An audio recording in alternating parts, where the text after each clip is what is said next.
You're listening to the Jay Bird Watching Podcast, the official podcast of jaysjournal.com and fansided.com, where we discuss all things Toronto Blue Jays baseball. We'll talk about news, rumors, and game recaps. So whether you're a diehard fan or just getting started with the team, this is the podcast for you. Here's your host, Craig Borden, with co-hosts Jason Lyons and me, Ken Alfred. You're listening to the Jay Bird Watching Podcast.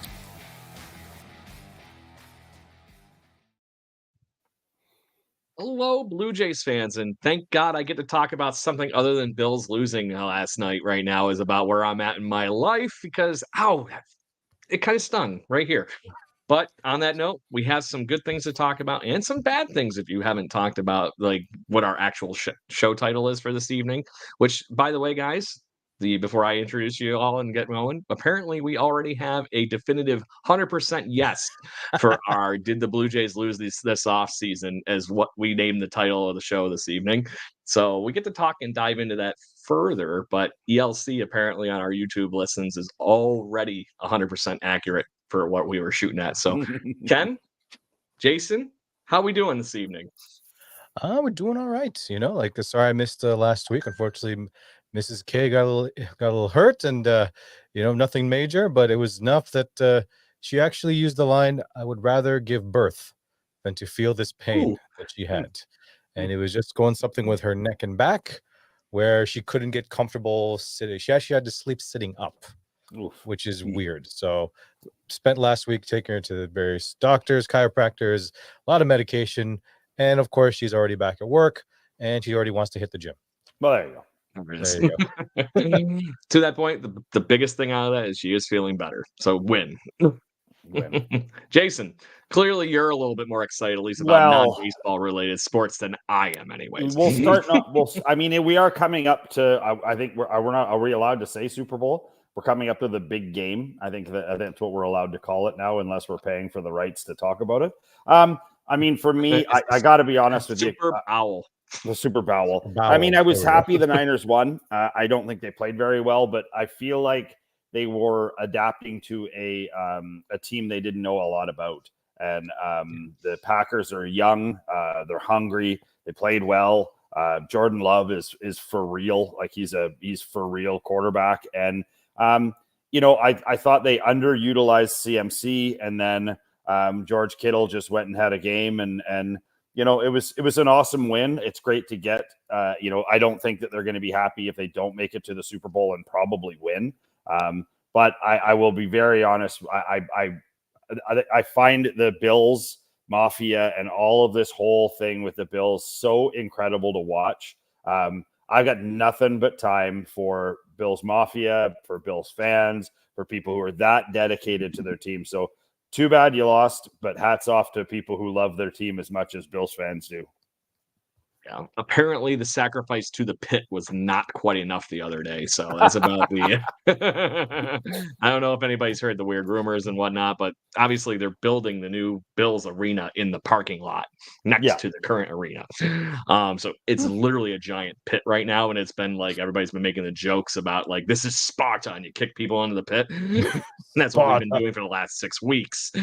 When you talk about taking down Mahomes in the regular season, going on a 6-game run.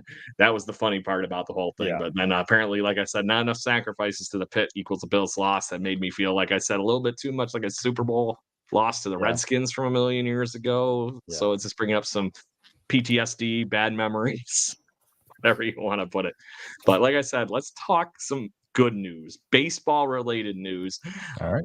Apparently Ross Atkins and Shapiro were listening to this show last week is the only thing I can think of, because they put the final signature on the dotted line here and brought Yariel Rodriguez to Toronto for 2 years on that contract. And there's one sour note to this whole thing, but we'll get to that in a minute. But Yariel Rodriguez is a wonderful talent that you're bringing to this team. And you really, Jason, we talked about how good this arm is to add to the bullpen and maybe the starting pitching. You really don't know what you're going to get when he shows up this spring. Yeah, it's serendipitous sometimes when you talk about something and then all of a sudden the whole world, like literally it was like we finished the show and then every bot on Facebook was talking about how this deal was almost signed. And I was like, is this for real? Like, is this really happening? And then it seemed like we did kind of knew what we were talking about for a minute. Kudos to the Jays management for kind of sniping this one under the radar. It's a good deal. It's a steal of a deal. I like him a lot.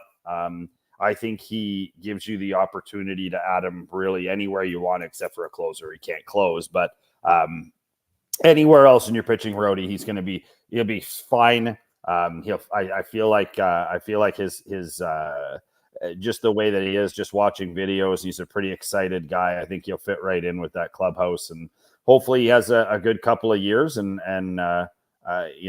we can really see what an unknown pickup from Cuba can do. It might be a 4-year deal, what I just stumbled onto too. That's the other crazy part. I'm sorry it's incentive laden to get to that 4 years, but interesting. Fine, great. What? So, Ken, wow. Did you have check in anything on this Yariel Rodriguez gentleman after we signed him last week? What are your thoughts? Seeing you weren't here to, gripe on how the Blue Jays hurry up should sign him last week. Now we have him. Well, no, I think it's just added tools to the tool belt at this point, right? Because now we have, like you said, we don't know where we want to put him. From what I understand, from what you guys are saying, like he could be a starter, maybe a middle reliever. So I think we can't go anything wrong with it. I'm looking forward to seeing what he can actually do. How did he do last season? Sorry, because I don't really know a lot about him. So he played in Japan last year and was crushing it, like to the point of 1.5 ERA or something like that, really? Jason. So he's from Cuba. He played 2 years, 3 years in Japan, somewhere in that ballpark. Yeah. And he's been really, really good playing in the Japanese baseball league. Yeah. Like he's probably, he got in about 60 innings last year, which is to your point, Ken, a middle reliever. Yeah. And that's probably where he's destined to go. But there is enough question on what's going on in our fifth man or spot for our rotation here that he might just have the stuff to jump in with Manoah, Ricky Tiedemann, if they don't make some kind of move here to add another pitcher here before the offseason's up. I also think, it's interesting too, Gregor, we were talking about Tiedemann and sort of how successful he has been. I don't know if you noticed or not, but the next day they were talking about that he's, if he's not number one, he's number 2 prospect in baseball now. And I guess his in between season showing has really, he's just like doing this right now. He's just skyrocketing. So, I mean, if Tiedemann falls into the 5 spot, which I'm starting to feel like he might, let's just put Alek Manoah in a box right now and we'll figure that one out in a little bit. But yeah, I feel like Rodriguez then slots into a good middle relief spot. He's able to give you a decent amount of innings, and he's got a good strong arm. He's a decently young guy, I think. Is he 26 or something like that? So I mean, it's exactly how old he was. It's a good deal. It's a good deal. It's one of those ones that it doesn't have any fanfare or anything like that. And I can, I agree with ELC a little bit about us. We kind of have lost the off season, but I'm going to bring up a point after we finish talking about Yarod and I think I'd love to hear. Yarod. I'd love to hear what you guys think.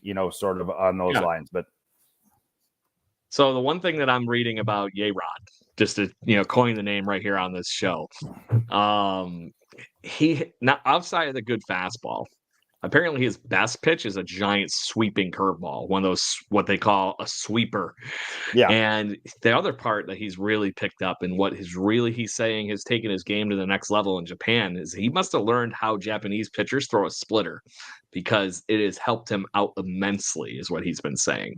So that is a great pitch if you're getting a nice splitter, getting that ball. Just look at Kevin Gossman. Yeah. What could he already learn? If he knows something about how to throw a splitter from Kevin Gossman, that could be that next notch, or even from that fact from Kikuchi. Yeah. So, Ken, to answer your question, last year with the Chinichinchi Dragons, he had a 1.15 ERA with 60 strikeouts over 54 2/3 innings. So, I mean, that's pretty darn good. I mean, that's Yeah, I don't know of too many guys over there. I mean, I take it with a grain of salt. I mean, it is the Japanese league, and it's certainly not MLB players. But I mean, pitching is pitching is pitching. Like, I mean, if you're dotting it, you're dotting it, no matter what league you're throwing it in. So just think about that though. If even in inflated, let's say he doubles that, he's still at a 3-something ERA over 60 innings. That's pretty good. Not bad. So I'll take it. Yeah. Well, yeah, absolutely. Chalk that one up as a win. So we had one win. Yeah. Well, we had one win. Yeah, we had one win. So go ahead, Jason, and go and lay out what you were thinking. I was looking into this the other night, and I feel like free agency was sort of on fire for a bit there, and then all of a sudden it's come to this screeching halt. And there's still lots of names out there. There's still deals that haven't been made. And, I feel like, and I'm not 100% sure who the linchpin out of this group of 4 that I think are the what has put the stop on what was happening for deals. So if you guys think I'm wrong, and then I'd love to discuss why we think this is a possibility. So I think Snell, Bellinger, Montgomery, and Chapman not signing at this point, or not having significant offers, I wouldn't think. I think that's a huge deal. And I find the most interesting one to be Montgomery. I feel like he's one of these guys. He was an all-star in the playoffs. He has been great everywhere he's been. Everything they talked about in the postseason last year was that this guy is all world for a teammate. And yet they can't seem to find a place for this guy to go. It's one of those weird things. So why do you guys think, like, I agree with the listeners in saying that I think that we've lost this offseason up to this point. I think there was opportunity. We're going to get to that. That's a whole segment. Right. But what do you guys think is stopping those 4 guys from moving? Do you think it's money? Do you think it's term? Do you think it's just the team? What'd you say? Scott Boras. Yeah. And I mean, Chapman, like, why is Chapman not signed anywhere? The guy's a Gold Glover. He was great. He's been great as a J. Like, there's lots of teams that need a third baseman, especially one of his caliber defensively. Yeah, defensively he's great. Maybe. Go ahead, Ken. Well, I'm just wondering, is it really just the money? I mean, are they really trying to hold out at this point, or like? I can't imagine why they would do it unless there's some demand that's non-financial that they're looking for, because like you said, you have 4 guys who are actually really, really good, but for some reason people are not touching them for whatever reason. Doesn't make sense. I think we all can agree on Cody Bellinger. Cody Bellinger is going to be Cody Bellinger A or Cody Bellinger B, and Cody Bellinger B is not very good. So I can understand why teams might not want to take a chance on him. But even if you go, like, if he's not willing to accept anything short, I mean, I think then you throw a little bit extra money at him and maybe try and get him for a year or 2 to see what Cody Bellinger you're going to get. I mean, he's a lefty bat, so I mean, he's unbelievably attractive right off the top. But then, Blake Snell, like we sort of kicked this horse to death last week, Craig. Like, Blake Snell is a Cy Young almost every year. One of the best in the game that's doing it. And again, like why can't this guy find a home somewhere? I don't know. Do you think it'll take one of those guys to go, and then we'll see another big surge of crazy moves, like and a domino kind of thing, right? Yeah. Yeah. I think he's the chip to move right now. He is now the number 1 top free agent on the list, Blake Snell. Maybe if he moves, that finally sets the last bar that you need to get across for all these other guys to get through. But to that point, I think it's right now. I think all those guys have Scott Boras as their main manager. So maybe this is Tim playing a power play with moves. Yeah. Really? Yeah. I didn't know that. He is the sports manager. Like, if you're talking about what they based Jerry Maguire on, not in as fun of a comedical way, he would have been the one that fired Jerry Maguire. Yeah, he would have eaten Jerry Maguire alive. But I just thought it was an interesting thing that the other really interesting thing that I read is, have you guys seen who the top 5 predicted batting, like the batting champ and downwards down to 5 is for 2024? No. Okay, Go so ahead, play it on us because you know it. Okay, here we go. So let's go from 5. So 5 is, and I don't know who this guy is. I know who the guy they're comparing him to is, but Wyatt Langford from the Rangers, they say is going to be the 5th best hitter in baseball. He's a rookie, and I mean the Rangers. What's that? He has the opportunity to be the Ronald Acuna of the American League. Yes, he's that good. Yeah. So then, Jung Hoo Lee with the Giants, they say is going to be 4, and then who do you think they slot in at number 3 with Soto and Acuna above him? I'm guessing Bo. No, I don't know. Vladdy. Oh, longer. Vladdy. They say Vladdy right now. Yeah, go ahead. They say Vladdy is going to return to form. They and I mean, God, if he does, all of this stuff we've talked about, and again, this sort of harkens back to what we talked about, Craig. Maybe they know this. Yep. Like maybe Vladdy's already shown up and he's in like unbelievable shape and he's just destroying baseballs in sim games and stuff. And they're like, you know what, guys, we're going to be fine. We already have him. He's right here. We have the 3rd best hitter in the game right here. So I am now. I am. That. What's that? You need that though. Otherwise, now I'm all in.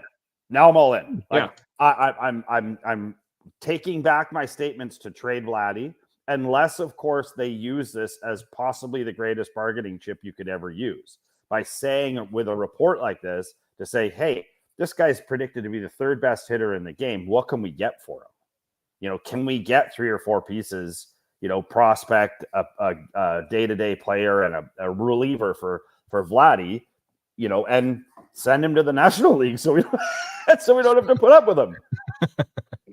Something I don't know, but it could be it could be a play. You are 100% right, but at the end of the day, I think you and I quickly touched on this topic the other night, and this is last Monday. So the Blue Jays promoted the Buffalo Bison's hitting coach to the major leagues. So he's the assistant batting coach for the Toronto Blue Jays this year, and that's Matt Haig.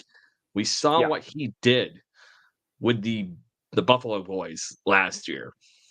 Those are guys that weren't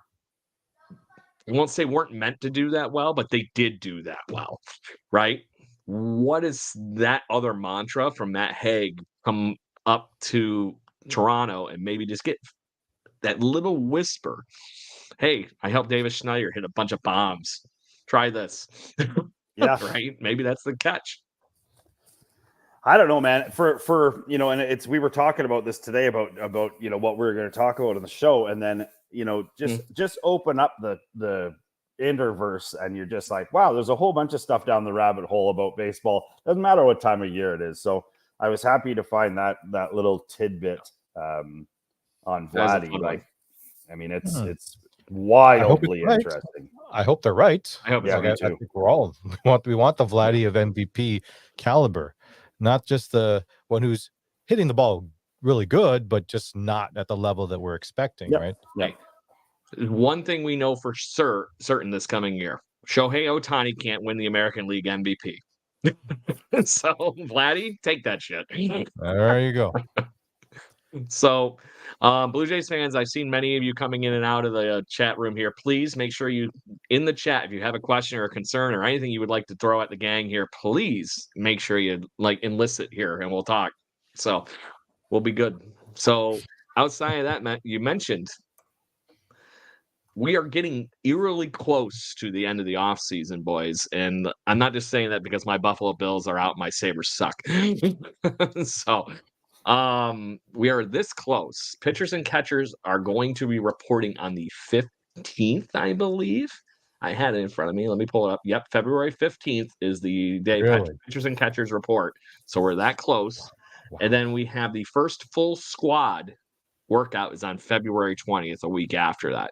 Yep. So we are literally a month away from spring training being in full swing today. Yep. So it's kind of a nice little perk to know that it's not that far away from where I get to enjoy spring training baseball games. Right. Hopefully they air more of them than you did last season, because that was kind of disappointing on Sportsnet, but we'll get there, I guess. But boys, the question is where we stand right now as a team. And assuming the Blue Jays make no other moves, we don't land Blake Snell, we don't get Cody Bellinger, the whole Jorge Soler never pans out. Any of these items that we've talked over repeatedly over the last few weeks, nothing more. You get Yariel Rodriguez as your biggest signing of this offseason, grabbing Kevin Kiermaier and Isaiah Kiner-Falefa. That's all you get. Everybody else is exactly the same as this team was last year, minus Matt Chapman and some others. Is this team a better team today, or are we stuck in neutral still like we were talking about the end of last season? Kenny?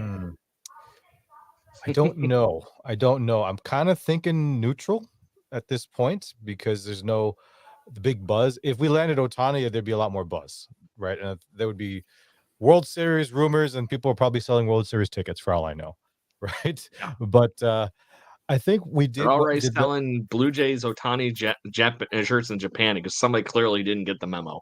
That's an article on jaysjournal.com today. No, and I don't want, like I said, I don't want to be a downer thinking, oh, we're not as good. I think we're just as good.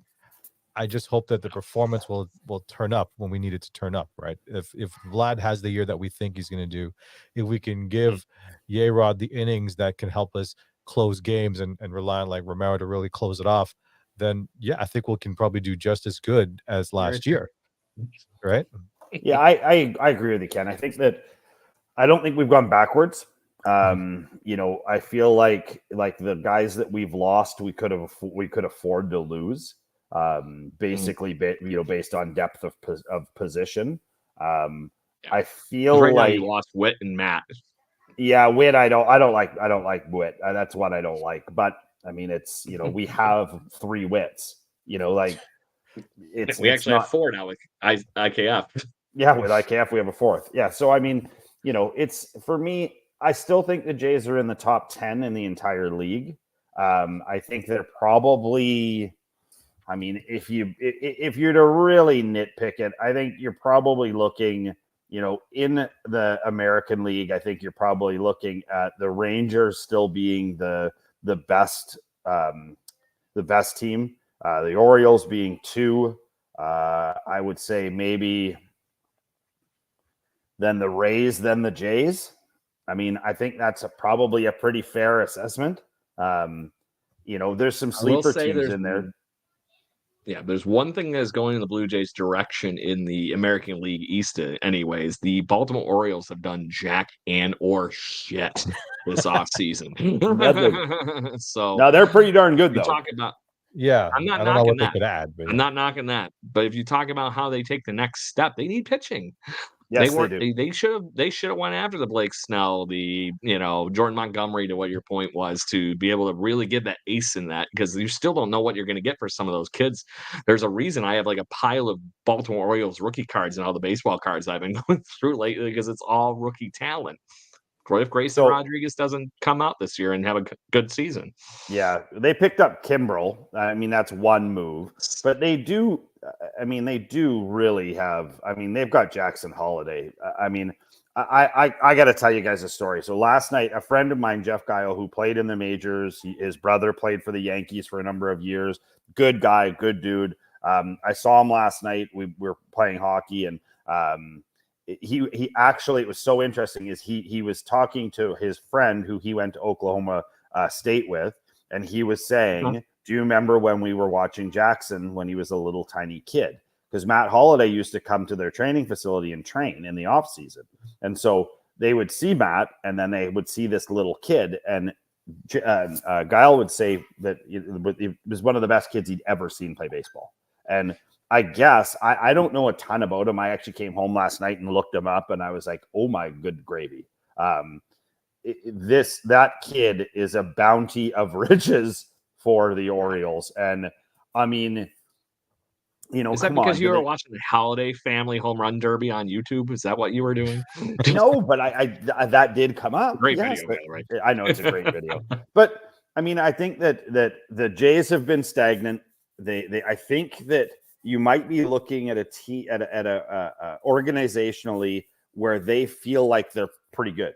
They feel like they can sort of still hang with the big guys. The Yankees certainly made some impactful moves, and I mean, I think Soto makes them better, but I mean, I don't know.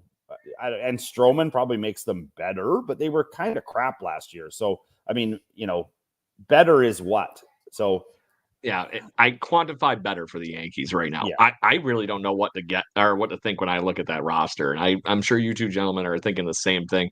They made some big splashes, but outside of the rest of that, it's like, okay, great. You traded Domingo Germán away or lost him, and then you put Marcus Stroman in. Germán barely played last year. So it's those kind of like they lost somebody and then added another, and it was like, okay, great, you're the same as you were, and last year you didn't make the playoffs. The Red Sox, Sox are pretty much the same as they were. The Yankees are pretty much the same as they were. The Jays are pretty much the same as they were. The Orioles and the Rays, like those teams, those 5 teams have changed very little in this postseason or in this offseason. And for me, I'm wondering, like I was, bringing up with those 4 guys, if there aren't some big trades or there aren't some big moves on the horizon here for some of those teams that when they get into spring training and they're like, gosh, the cupboard is a little more bare than I thought here. What do we do here? And I mean, I know that's when Chapman and Cody can start to demand real crazy dollars because they're going to be by far your best bet, especially if somebody gets hurt. Like if somebody gets an outfielder hurt in the first couple of games, I mean, just give me the pen, Cody, and just put what you like on it, right? Like, I mean, it's crazy to think that. And I mean, you could probably get Bellinger for, would you think 25 million would do it right now? I think that's where he's been projecting. I think you're accurate with that statement. That sounds about right. Are you better to get ahead of it and sort of say, hey, we're not going to take a chance on this. Like the Rays aren't super deep in the outfield. The Boston is terrible in the outfield. Like I can't believe they haven't signed Cody Bellinger to this point. Like I don't know what's stopping them. Like their outfield is pathetic. It's awful. I think they're stopping themselves on that one, Jason. Maybe, yeah. I think they're worried about spending too much money and going the wrong direction with everything going on right now. I that's the only thing I can see. They also have that Yoshida kid who is the real frickin' deal. Yeah, so he is. I think they're planning on building around him is the plan. So and I'm not just saying that because I pulled one of his autographed rookie cards the other day from a pack of cards that was apparently worth $40. Yes, you are. It's for sale if anybody wants. It's got Red Sox on it. Ew. Yeah.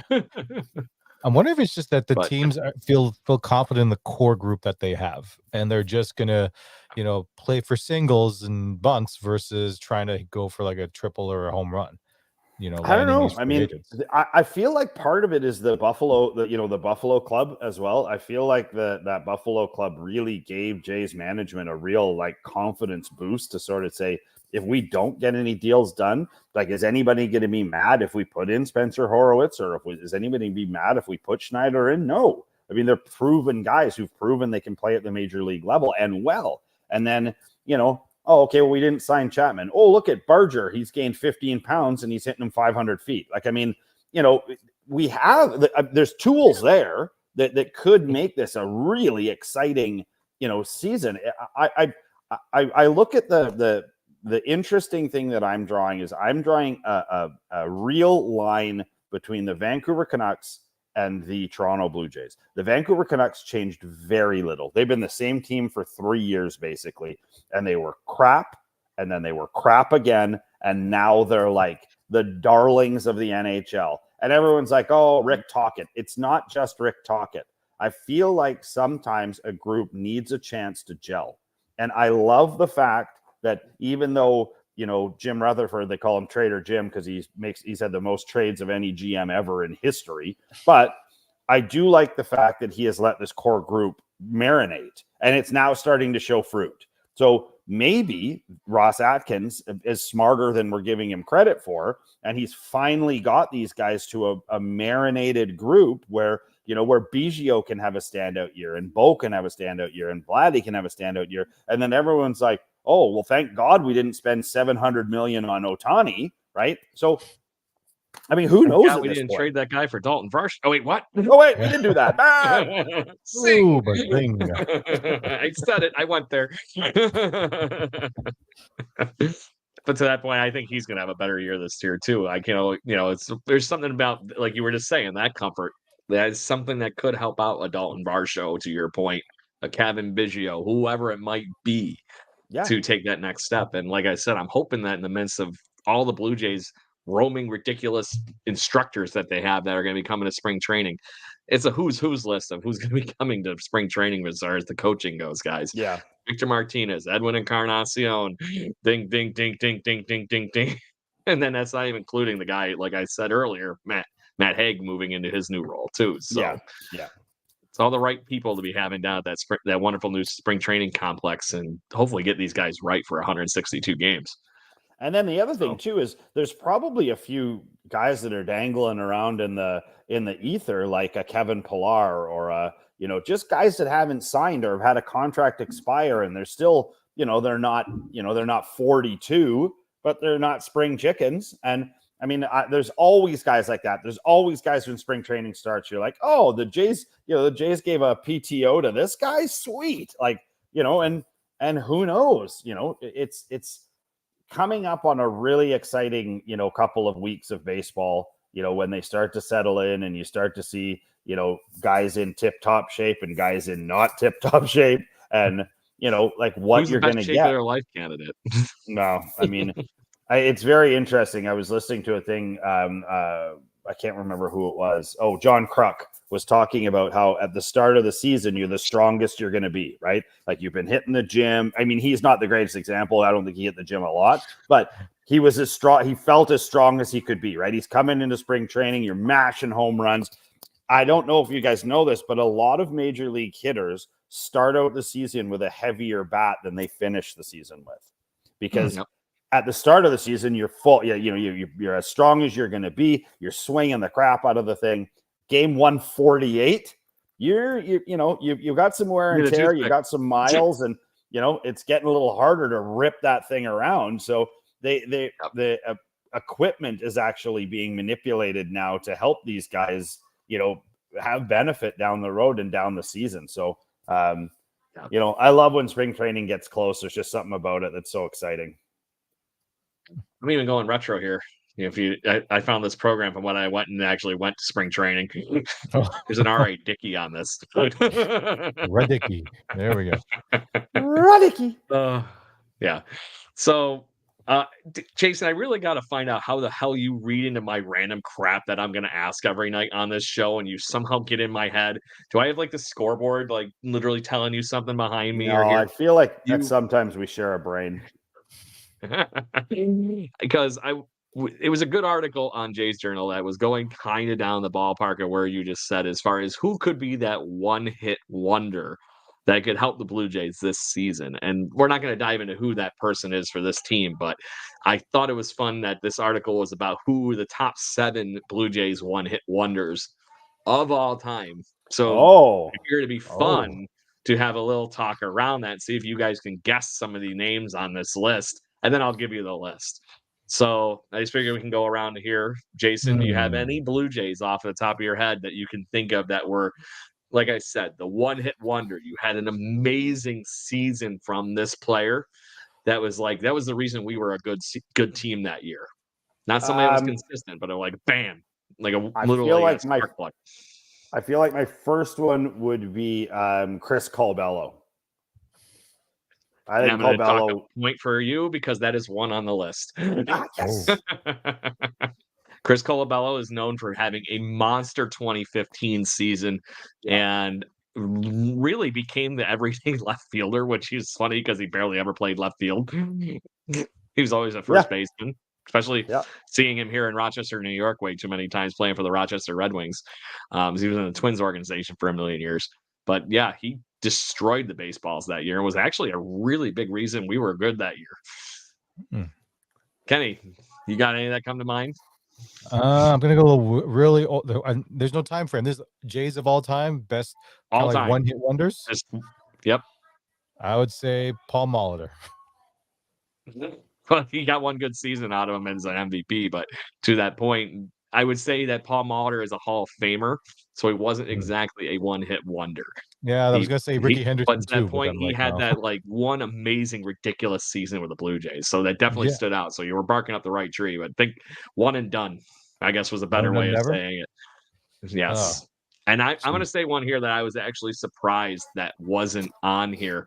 We got a really, really, really good season when everybody was hurt this season that this happened in 2002. Reed Johnson. Yeah. I can see that. The other one that just surprised that he wasn't one on, but I guess he's in that ballpark kind of where you were going. Had just enough good seasons to not call it a one-hit wonder. Yeah. Did Eric Hinsky just play one for the Jays?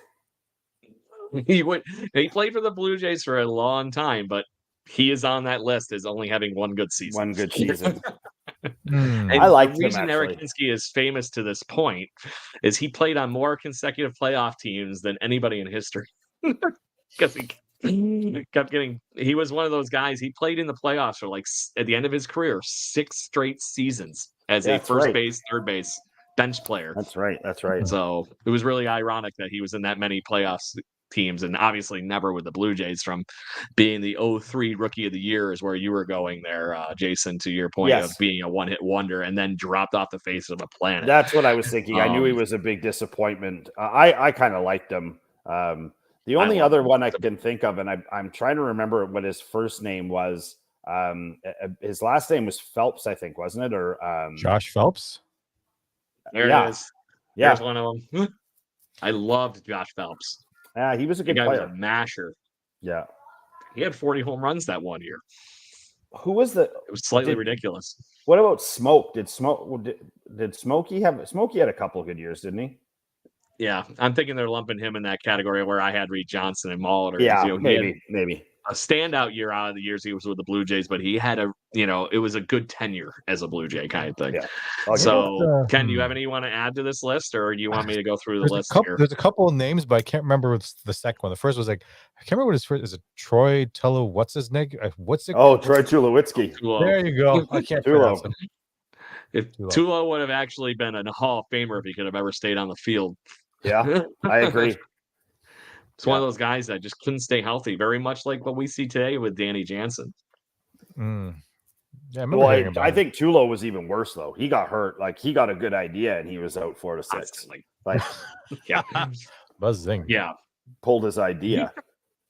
Because the argument here is for every Roy Halladay, you have a Josh Towers. For every, you know what I mean, right? Yeah. So it's that flip side of the coin. So you want to hear the one-hit wonders that are sure. Friend, Edward, there'll be some Edward beauty Enge names at jaysjournal.com here, our official podcast affiliate, listed out here. So Gustavo Jacin. Oh yeah, I remember him. So Gustavo Jacin was literally so good one year that the following season, during the opening season of the baseball, they had a cologne night. That was Jacin. That's right. That's so awesome. So, and funny thing is, I still remember that, and I wish I'm gonna have to make sure I tell Edward about that one. Is I'm like, you missed an opportunity here to plug an awesome cologne, man. Well, Tulowitzki had one. Bottles were ever made. They could have called it "Smelling a Troy." Smelling a Troy. Simpsons stole it from the Simpsons story. Yep. So yeah, see, now we're just getting into the marketing of what we do here and Jaybird Watching, part of jaysjournal.com, part of Fansided network. So Chris Colabello was one of the ones that you guys got. The other one was Jeremy Cardo. I don't even know if I remember that person. Yeah. No. So basically, this is the years that BJ Ryan was in the bullpen, and that first year he was famously hurt. So Cardo was the closer and did really, really damn well for the Blue Jays that season. So there's one. Homer Bush. they threw into this category. Interesting. Because his best years were after he was out of the Blue Jays uniform. Yep. That is accurate. Famously traded came to the Blue Jays with Graham Lloyd and David Wells when we traded Roger Clemens to the Yankees. So that was fun. That's the tidbit there. Catcher, John Buck. Homer Bush and John Buck. I knew this would be an all-name team by the time we were done with it. And Eric Hinsky was the second to last one, and then Josh Phelps. So to your point, a 30 home run, 100 RBI campaign in 2022 or 2002. Monster year. Yeah, there's how much that was aided by having Carlos Delgado bat in front of you. Yeah. So, but yeah, I thought that would be fun to quick hit on here while we were just chit-chatting. And like I said, Jason, it was like you were reading my mind on some of this stuff. Because that's where I was planning on going in this conversation here. I do what I can, buddy. Got Rookie of the Year vote. They don't call me the best color man in the business for nothing. Why do I feel like I'm picturing that part in Major League where he's like fly ball? Fly ball. No, don't you remember when he when they hit he hits the Willie Mays Hayes gets on and he's the color guy is dead quiet and he's like, that's why he's the best color man in the business, ladies and gentlemen. He says nothing and he has a sip of the Jack Daniels. Over to at one point he's like, hey Lonnie, how do you think of that play? He's sitting there like breathing into a bag. I gotta rewatch this again, man. It's so good. Major League 1 and 2 are gold, and honestly, Major League 3 back to the minors is poorly underrated. It's stupid, but it's just another baseball movie. If you take the whole idea of it being a major league movie out of the equation, it's fun to watch.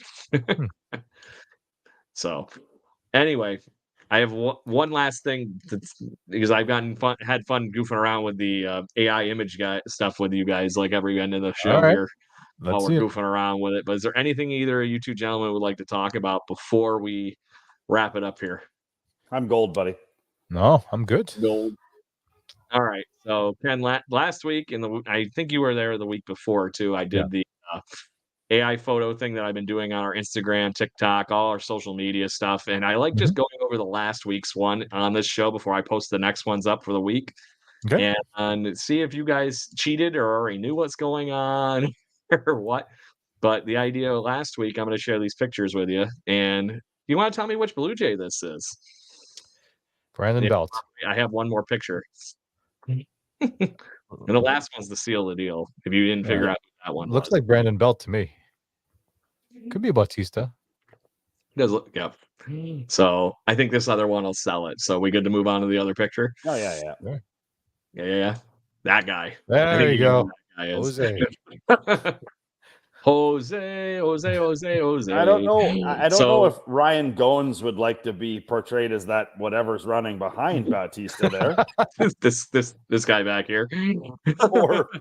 Kikuchi, what are you talking about?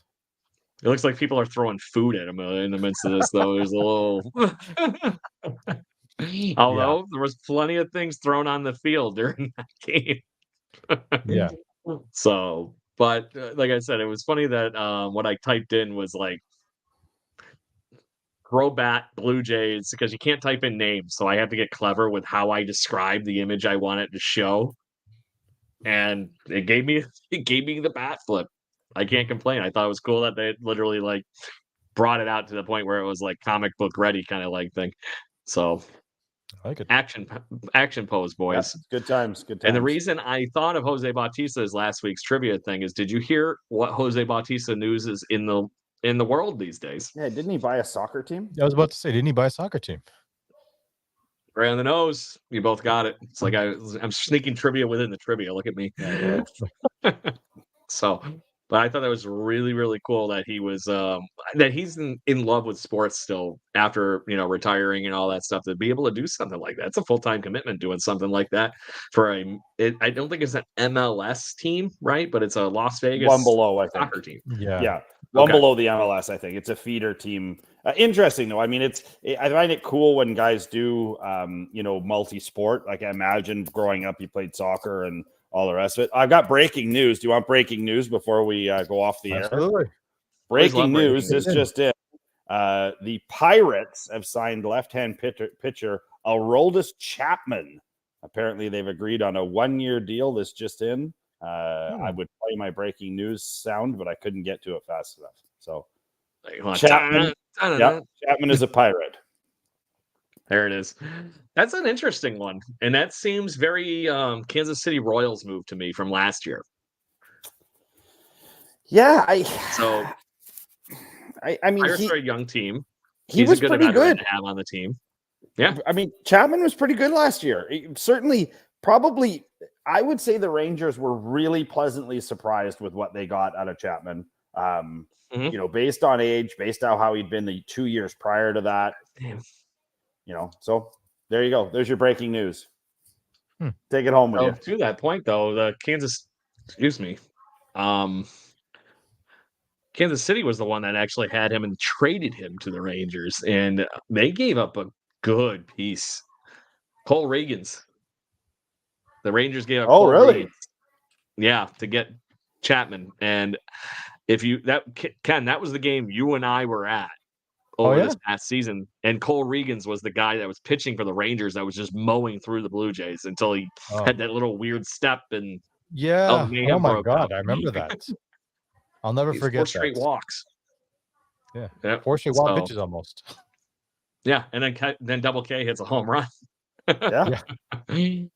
So that was one of the wildest innings I've ever seen in my life. And but to that point, Cole Reagans is a hell of a pitcher that they gave up. So this is the Pirates throwing money at a situation where they need maybe they're good and they have Chapman in the bullpen. If they're not, you trade them to a contender and get a Cole Reagans. It's a win-win, I feel like.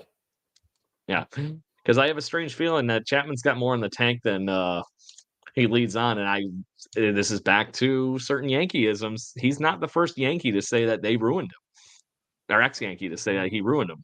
So crazy stuff. Anything else, my friends? Nothing, buddy. I think we're Counting good. the days till spring training. I got to get we'll get a ticker. Clock. Yeah, I'll get. Yeah. As soon as I can move back downstairs, when my kids aren't dominating the whole house, I'll get a ticker. I guess I'll have to 3D print that. See, and I got this to work last few weeks. Very came out really nice, actually. Yeah. And I got to make it flat now, so it's not like looks like one of those weird city skyline things. Yeah. And then you turn this one, it's like, oh, there's our logo. It's gonna sit right there next to Jordan Romano. That's the only Blue Jay I pull in a deck of baseball cards in like a month. I don't know. Have you guys seen these though? No. You can get they're like vintage looking. So it's meant to look like a 1977 Topps card. I did notice this, and I'll send you the link, Craig. There's a guy here in Vancouver, and I don't know what the deal is, but he seems to be selling off his collection of cards. And he had some good baseball cards. He had a couple of like Ken Griffey rookies and a few other nice. Ones that, I mean, they're not huge dollar cards. They're probably worth $25 or something like that. They're high production, but they were neat cards. Like there was a bunch of kind of cool, and they're not new, they're old. So they're the actual old, and he's got them all graded and everything. So I'll send you the link. Yeah, because I like it. As the many things we've been talking about doing as a side thing here to Jay Bird watching, that's something I planned on doing in our merchandise as we're throwing things up on the internet and be like, hey, look, baseball cards. I'm going to make the umbrella of selling things along with, doing our wonderful show here that we're not going to taint with horrible advertising. So nobody please take that message the wrong way. Side. On its own, eBay, horrible, whatever fun we can find, and hopefully, like I said, we're gonna get our friends that dug out mugs and whatnot involved a little bit, and because bottle opener, I used it probably a few minutes ago when I opened my beer. It's got magnets on it. It's not just the squints thing here. Forever, my friends. But on that note, that's the end of the show. So Blue Jays fans, thank you very much for tuning in. I hope that you all realize that you can talk to us. We are here to be the Jays Bar Room Chat. Make sure you hit us up and comment in there. Thank you for the people that did, including this wonderful agreeance to our show title tonight that I'm going to reference one more time before we go off the air. Yes, we definitely lost the offseason at this point, according to ELC on our YouTube following. But you can be like this. We're going to put your messages on the show. If you end up having enough good comments, maybe we'll invite you on this show. We are the send us Bar Room Chat for pictures, Blue Jays fans. Send us recipes, join. send us whatever you feel like. We're here. Absolutely. Exactly. And this will be beer by Craig. Or whatever it is at this point, right? So we'll do the Vanna White Frisbee toss and make sure you get everything you would like out of this show. But until next week, obviously, tune in live Monday evenings at 7 p.m. Eastern time, 5 o'clock West Coast time. If you're in Jason's neck of the woods going for the San Francisco win, 4 o'clock. Sorry, I take that back. And we're here live, like I said. If you miss us live, make sure you tune in wherever you can get your podcasting pleasures for. We are the official podcast at jaysjournal.com. So check out the wonderful writing that we referenced this evening from them as well. And that's it, boys. We got a 3, 2, 1. Woo! Let's go, Blue Jays. Blue Jays, go. Thank you for listening to the Jay Bird Watching Podcast. Please follow us on Facebook, Instagram, Twitter, Twitch at BirdwatchingGC and our YouTube channel. If you want to support the show and get extra content, please consider joining to our Patreon at patreon.com/birdwatchinggc.